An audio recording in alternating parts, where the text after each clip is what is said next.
In the 1960s, Raquel Welch was photographed during the early years of a career that would make her one of the decade's most recognized and discussed film personalities. In the 1990s, Filipino actors Richard Gomez and Alice Dixon were photographed together, two of the era's most popular performers in a country whose entertainment industry was producing its own distinctive stars. In the 1970s, model Cheryl Tiggs was photographed during the years that established her as one of the decade's defining faces in fashion and advertising. In 1926, Greta Garbo posed for promotional photographs for her film, The Temptress, early Hollywood work from a Swedish actress who was quickly becoming one of silent cinema's most enigmatic and compelling stars. In 1928, cowboy star Tom Mix was photographed with his horse, Tony, a performer and his animal co-star whose partnership made them two of the most recognizable figures in early Western filmmaking. Around 1926, Miss America Norma Smallwood posed with a smile, a beauty pageant winner from an era when such titles carried significant cultural weight and media attention. In 1920, photographer Alfred Cheney Johnston captured Barbara Dean in a portrait titled Bride Kneeling, artistic photography from an era when formal portraiture often carried symbolic and theatrical staging. The 1928 film Lilac Time was one of actress Colleen Moore's most heavily promoted productions, a movie that drew significant audiences upon release, but has since faded from popular memory despite its historical significance. In 1934, Carole Lombard was photographed with a black cat, a playful publicity image combining one of Hollywood's most beloved comedic actresses with a traditional symbol that photographers enjoyed working into superstition-themed shoots. Around 1934, Anna May Wong starred as Zahrat in the British musical film Chu Chin Chow, one of relatively few leading roles available to Asian performers in Western cinema during this era. In 1930, three women were photographed for a Continental Optical Company advertisement in Indianapolis, ordinary commercial photography documenting how eyewear was marketed to consumers in the early 20th century. In 1939, actor Spencer Tracy promoted a DeSoto Deluxe four-door touring sedan, a Hollywood star lending his considerable popularity to an automobile manufacturer's advertising campaign. In 1935, Barbara Stanwyck appeared in The Woman in Red, early dramatic work from a performer who would build one of Hollywood's most durable and respected careers across both film and later television. In the 1930s, promotional artwork featured Popeye and Betty Boop marching together in a band, two of animation's most beloved early characters combined for a piece of advertising that captured the playful energy of the era's cartoon culture. In 1934, Lucille Ball, Barbara Pepper, Vivian Kiefer, and Jane Hamilton played Donkey Polo together, a photograph of four women enjoying a completely absurd afternoon activity, one of them entirely unaware of the television history she would later make. In 1934, German actress Brigitte Helm was photographed, a performer whose striking screen presence in Weimar-era cinema made her one of German film's most recognizable faces before the industry's character changed dramatically. In the 1940s, a model was photographed at the beach, an ordinary leisure portrait capturing the relaxed style and easy confidence that beach photography of the era consistently sought to convey. Veronica Lake built a notable film, stage, and television career primarily during the 1940s. A performer whose distinctive look became iconic, even as her personal struggles made her professional reputation increasingly difficult. In the 1940s, actress Marie Wilson was photographed on Kodachrome film, color photography, capturing a performer known for comedic roles during the height of the studio system. In 1947, Warner Brothers released a promotional photograph of Ida Lupino for the film Escape Me Never, studio publicity work for an actress who would later become one of Hollywood's pioneering female directors. A young Stanley Kubrick was photographed for Look magazine, early career work from a photographer whose eye for composition would soon find its true expression in filmmaking rather than still photography. In the 1940s, women contributed directly to the war effort through industrial labor, volunteer work, and military auxiliary service, a generation whose participation fundamentally expanded what was considered possible for women in American public life.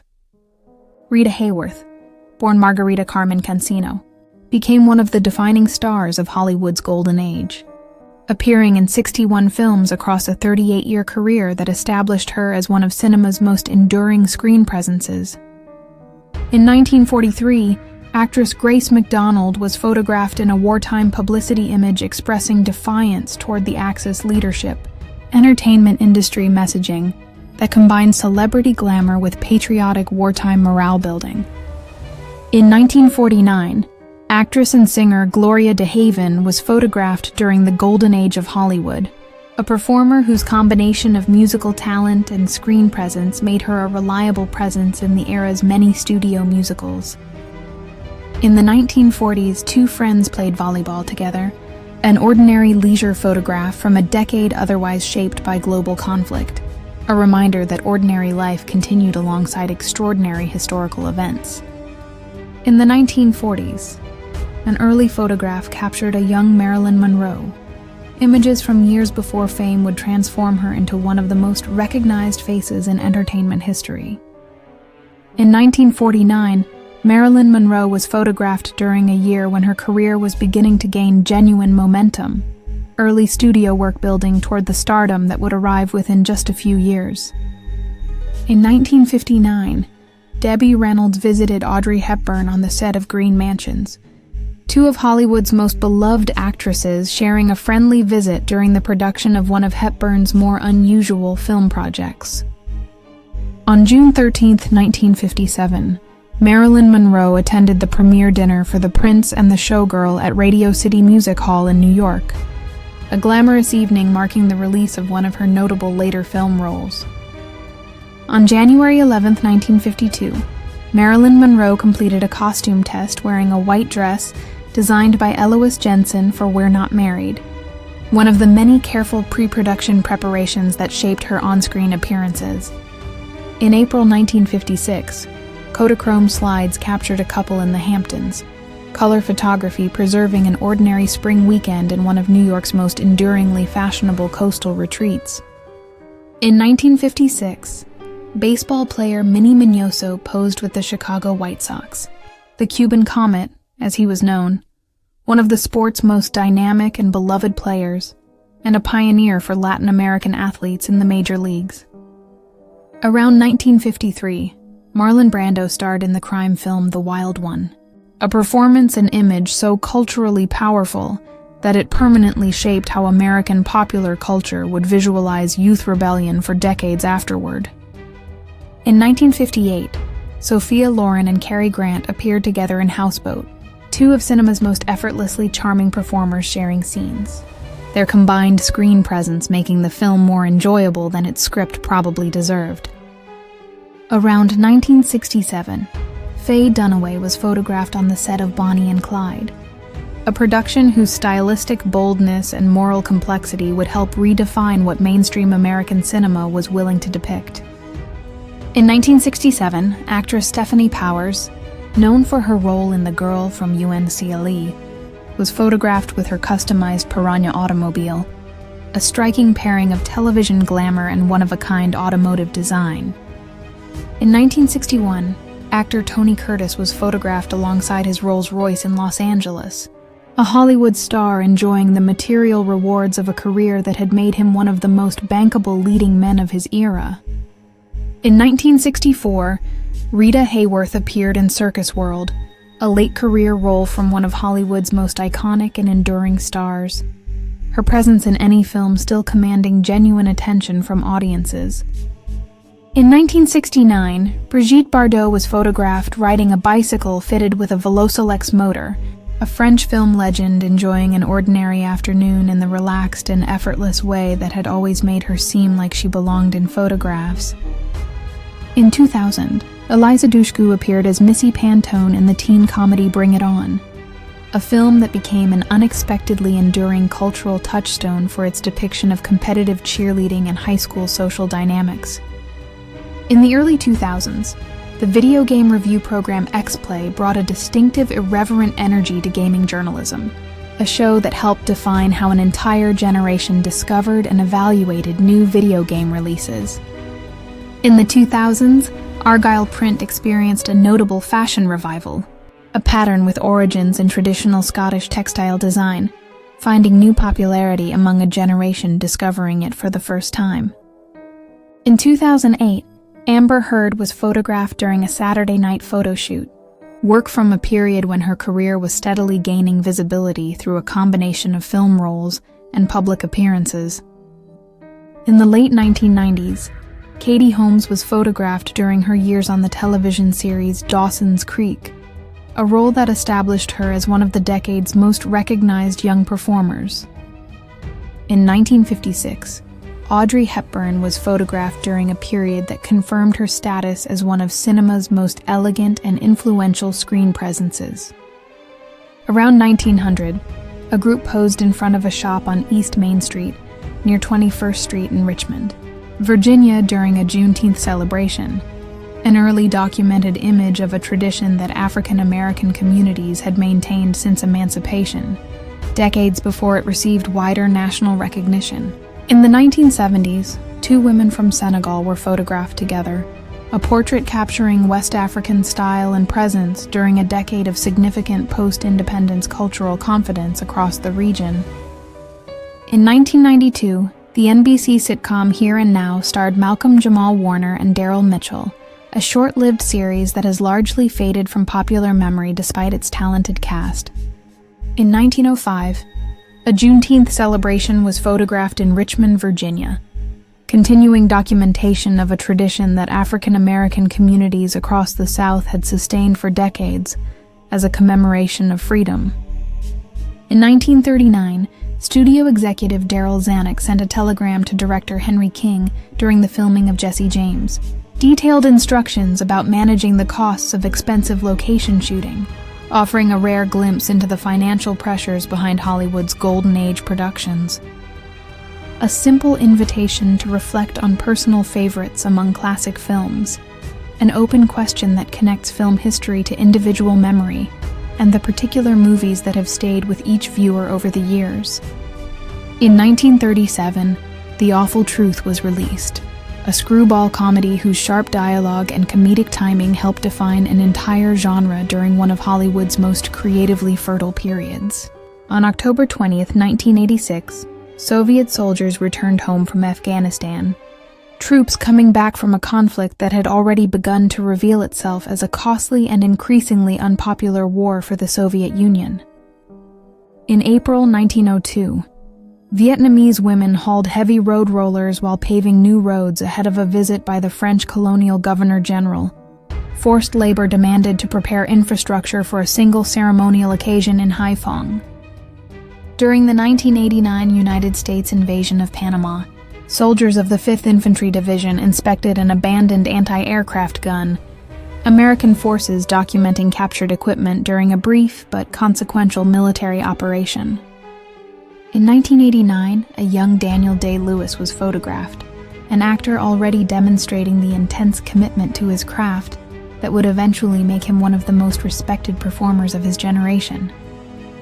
In 1977, Freddie Mercury was photographed with his parents in London, a rare glimpse of the performer's private family life, away from the elaborate stage persona that had made him one of rock's most flamboyant frontmen. In 1933, comedian Larry Fine was photographed with his wife Mabel, a quiet domestic portrait of a performer whose career made him one of the most recognizable members of a legendary comedy trio. In 1957, photographer Eric Auerbach captured an exhausted young couple during an all-night jazz session at London's Royal Albert Hall. The particular fatigue and contentment of people who had spent an entire night completely absorbed in music. In 1951, photographer Robert Doisneau documented the bebop jazz scene at Saint-Germain-des-Prés in Paris, a neighborhood that had become the beating heart of post-war French intellectual and musical culture. In 1948, singer and actress Julie London was photographed, early career work from a performer whose smoky vocal style would soon make her one of the era's most distinctive recording artists. Photographer Bruno Barbe captured a woman strolling the beach at Nazaré, Portugal in 1985. An image from a celebrated documentary photographer whose work consistently found quiet human moments within larger landscapes. In 1955, James Dean spoke with his friend and mechanic Ed Kretz at the Palm Springs road races. Dean having just won a production car race the previous day, his passion for motorsport as genuine as his already considerable acting talent. Around 1965, actress Patty Duke was photographed during a period when her career spanned both film and the television series that would carry her name into households across America. In 1908, a tram driver navigated a snowstorm in Stockholm, an ordinary worker maintaining public transportation through difficult winter conditions that Scandinavian cities had learned to manage as a matter of routine. In the late 1990s, Nichelle Nichols, George Takei, James Doohan, and Walter Koenig appeared together at a fan convention, original cast members of a beloved science fiction series, reuniting decades after their characters first reached television audiences.